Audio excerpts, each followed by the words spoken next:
ഇന്ന് ഞായറാഴ്ച രാവിലെ ഞങ്ങൾ പള്ളിയിൽ പോയിട്ട് തിരിച്ചു വന്നപ്പോൾ എനിക്ക് കുറേ സമയമുണ്ടായി, കുക്കിംഗ് ഒന്നും ഉണ്ടായിരുന്നില്ല. അപ്പോൾ ഞാൻ ഓർത്ത് എൻ്റെ ഈ ചെറിയ ഗാർഡനൊക്കെ ഒന്ന് കാണിച്ചെടുക്കാം. തണുപ്പൊക്കെ തുടങ്ങേണ്ട, അധികം പൂക്കളൊന്നുമില്ല. ഇത് ഞാൻ മുറിക്കകത്ത് വെക്കുന്ന കുറച്ച് സക്കുലൻ്റാണ്.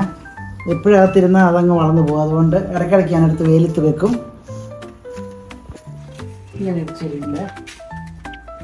പിന്നെ ഞാൻ കഴിഞ്ഞ വർഷം നട്ട ഒരു മുരിങ്ങയുടെ കമ്പാണ്. അത് കിളുത്തു, അത് പൂവായി, കായ്ക്കുമായിരിക്കും. ഒരു ചെറിയ കാ കിടപ്പുണ്ട്. ഇത് കാ ഉണങ്ങി പോവില്ലയോ എന്ന് എനിക്ക് അറിഞ്ഞുകൂടാ. എന്നാലും കായായി വന്നിട്ടുണ്ട്, നിറയെ പൂത്തിട്ടുണ്ട്. ഞാൻ ഇടയ്ക്കിടയ്ക്ക് ഇതേ നില എടുക്കാറുമുണ്ട്.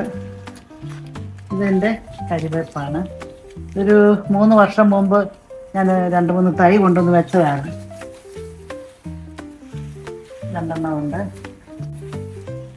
ഇത് കുറേ വർഷങ്ങൾക്ക് മുമ്പ് മേടിച്ച് വെച്ചൊരു തൈയാണ് കരിവേപ്പിൻ്റെ.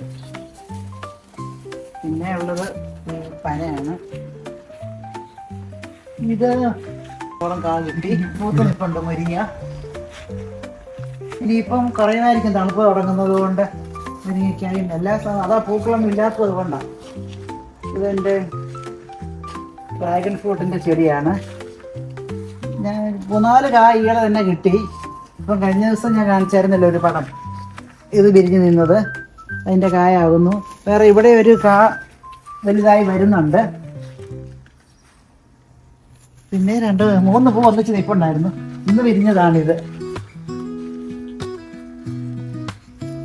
ഇത് റോസ്മേരിയാണ്.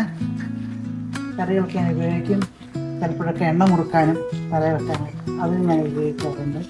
പിന്നെ കറ്റാർവാഴ, അതേലൊരു പൂവിടുന്നു. പിന്നെ കുറച്ച് റോസ്, ഇതെല്ലാം ചെറിയ പുഴുക്കളൊക്കെ പിടിച്ച് നിന്നിട്ടെല്ലാം കട്ട് ചെയ്ത് കിളുത്ത് വരുന്നതാണ്. പിന്നെ ഞാൻ 1 വർഷം മുമ്പ് വെച്ചതാണ് ഈ പാഷൻ ഫ്രൂട്ട്. അത് നിറയെ കായാവുന്നുണ്ട്.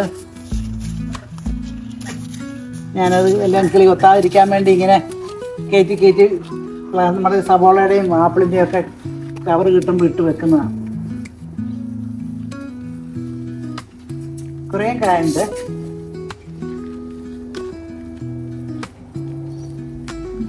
എനിക്കുള്ളത് ഒരു പുകയില്ല. 2-3 കളർ ഉണ്ടായിരുന്നു. 2-3 പോയി തോന്നി. ഇപ്പം ഇതേ ഉള്ളൂ, പറയുന്നില്ല.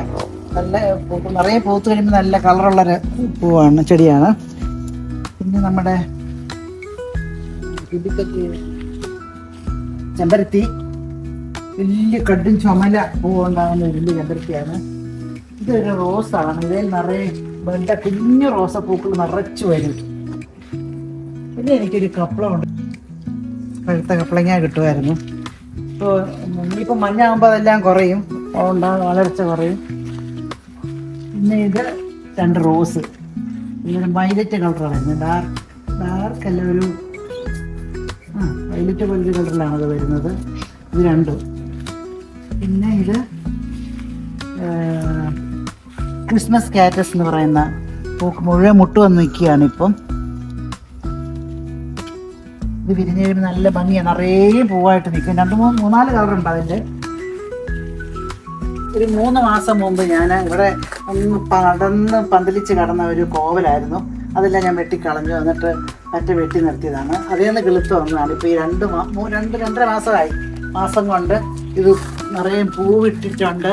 ഇതിനകത്ത് കാകളുമായി എനിക്ക് കായായി കുറച്ച് കാകളുണ്ട്. ഒരു കറിക്ക് ആയിക്കോട്ടെ എന്ന് ഓർത്താൽ ഞാനിത് പറിക്കാതെ നിർത്തിയിരിക്കുന്നത്. കുറേ കാകളുണ്ട്, നല്ല മുഴുത്ത ക്വാളിറ്റിയാണ്. നിറയെ പൂക്കളും ഉണ്ട്. ഇതൊരു അവക്കാഡോ 2 തൈ ഞാൻ കുറച്ച് നാൾ മുമ്പ് കുരു കുഴിച്ചിട്ട് കിളുത്ത് വന്നതാണ്. ഇവിടെ ഞാൻ കുറച്ച് ഇഞ്ചിയും മഞ്ഞളും ഒക്കെ നട്ടിട്ടുണ്ട്. ഇഞ്ചി അങ്ങോട്ട് പൊങ്ങി വരുന്നേ ഉള്ളൂ, മഞ്ഞളെല്ലാം കിളുത്ത് പൊങ്ങി.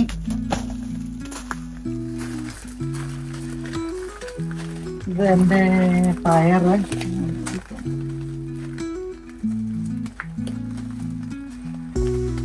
കഴിഞ്ഞ ദിവസമൊക്കെ ഞാൻ പറിച്ചായിരുന്നു. പിന്നെ ഇതേല് പാവല്. ഇന്ന് രാവിലെ ഞാൻ 2 പാവയ്ക്ക രാവിലെ അങ്ങ് പറിച്ചു പോയി.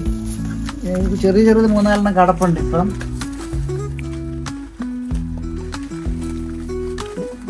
നല്ല മുഴുത്ത പാവലാണ്. ഇന്ന് രാവിലെ പഴുത്ത് തുടങ്ങി, അതുകൊണ്ട് ഞാനങ്ങ് പറിച്ചതാണ്. ഇത് സെലറി, ഇതെൻ്റെ ആപ്പിളാണ്. 2 മാസം മുമ്പ് വരെ നല്ല നല്ല പൂവൊക്കെ ഉണ്ടായിരുന്നു, റോസ് കളറുള്ള നല്ല പൂ. പക്ഷേ അതെല്ലാം പൊഴിഞ്ഞു പോയി, ഒന്നും കിട്ടിയില്ല. പിന്നെ ഇത് തളിർത്ത് വരുന്നുണ്ട്.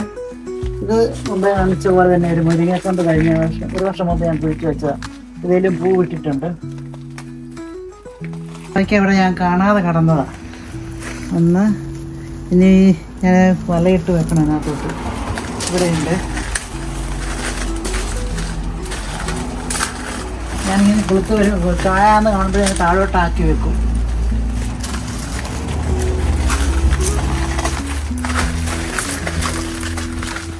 ഇതെന്ത് പച്ചമുളകാണ്, നിറയെ കായ്ച്ചിട്ടുണ്ട്.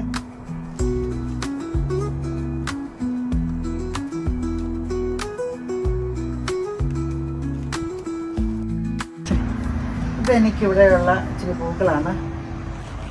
സത്യം പറഞ്ഞാൽ എല്ലാത്തിൻ്റെയും പേരൊന്നും എനിക്കറിയത്തില്ല. ഇത് സ്പൈഡറാണെന്ന് തോന്നുന്നു. ഇതിൻ്റെ ഡാർക്കും ഉണ്ട്.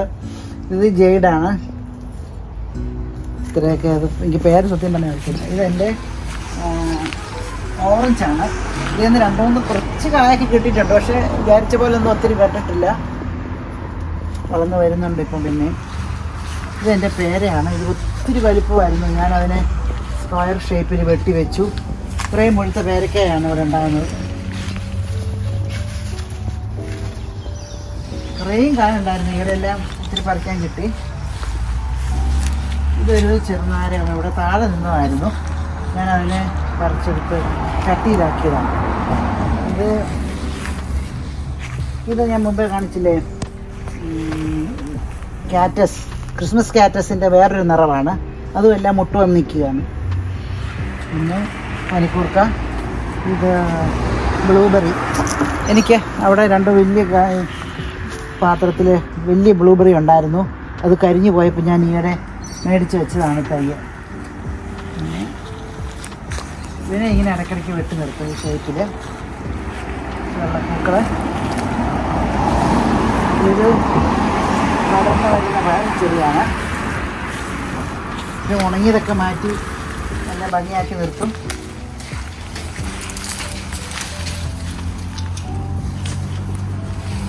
ഇഷ്ടമുള്ളൊരു ചെടിയാണ്, കാരണം ഇങ്ങനെ പൂ പോലെ നിൽക്കുന്നത് കൊണ്ട്. ഇത് ഓട്ടോമാറ്റിക് ഇറിഗേഷൻ സിസ്റ്റമാണ്. അതുകൊണ്ട് എനിക്ക് വലിയ പണിയൊന്നുമില്ല. വെള്ളം രാവിലെയും വൈകിട്ടും ചെടികൾക്ക് കിട്ടിക്കോളും. ഞാനിനി വേറെ ദിവസം ഇത് കാണിക്കാം. ഇതിൻ്റെ എവിടെയൊക്കെയാണ് വെള്ളം വരുന്നതെന്നോ എങ്ങനെയാണ് ചെയ്യുന്നതെന്നോ ഒക്കെ ഉള്ളത്. എന്നാൽ ശരി, ബൈ.